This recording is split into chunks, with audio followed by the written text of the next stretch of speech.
Boss journey తర్వాత first time మిమ్మల్ని చూస్తున్నాము. ఎలా అనిపించింది బిగ్ బాస్ జర్నీ గురించి? ఏం మాట్లాడకపోయినా బిగ్ బాస్ గురించి ఒక్కమాట. జర్నీ చెప్పాను కదా, బిగ్ బాస్ జర్నీ ఈజీనా, అదొక వేరే ప్రపంచం. దాని గురించి ఏంటంటే ఒక ముక్కలో చెప్పలేదు. ఆల్ టైప్స్ ఆఫ్ మిక్సెస్, అన్ని ఎమోషన్స్ అన్ని కలిసి ఉంటాయి కాబట్టి ఇట్స్ ఎ డిఫరెంట్ జర్నీ. నిజంగా చెప్పాలంటే లైఫ్ లో అదొక experience, good or bad experience is very good. అంటే మీరు లోపల ఉన్నప్పుడు రవితేజ గారు చెప్పారు మూవీ ఉంటుందని చెప్పేసి, చాలా మంది ఆడియన్స్ వెయిట్ చేస్తున్నారు మూవీ ఎప్పుడు ఉంటుంది అని చెప్పేసి. సో ఏంటన్నా అప్డేట్ ఏమైనా ఉందా మూవీ గురించి? ఇంకా ప్రెసెంట్ అయితే లేదు. నేను కూడా ప్రెసెంట్ కొద్దిగా కొంచెం సెట్ అయ్యే టైం వరకు తర్వాత మీకు ఉంటుందని నమ్ముతున్నాను. వస్తుంది, కంపల్సరీగా చేస్తా. ఎలా అనిపించింది అంటే రవితేజ గారుతో మూవీ అంటే మీరు మీ ఎంత పెద్ద ఫ్యాన్ అందరికీ తెలుసు.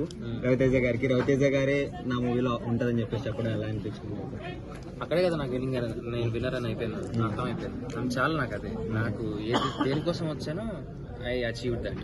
That is enough for me.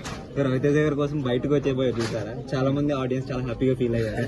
మీకేమనిపించింది ఆ సిచ్యువేషన్స్ లో? తీస్తే వచ్చేసేవాడిని, అదే సిచ్యువేషన్ ఏం లేదు, తీసేస్తే వస్తా. అంతకన్నా ఇప్పుడు నేను షార్ట్ ఫిల్మ్ చేసే టైం నుంచి ఇప్పటికైనా సరే ఎప్పుడైనా ఆయనంత అవ్వాలి.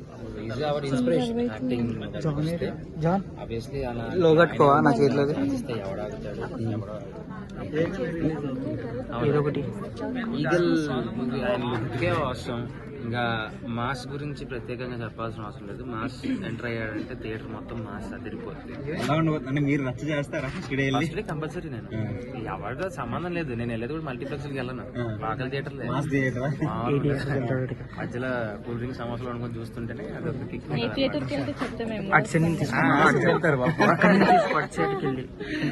ఓకేనా?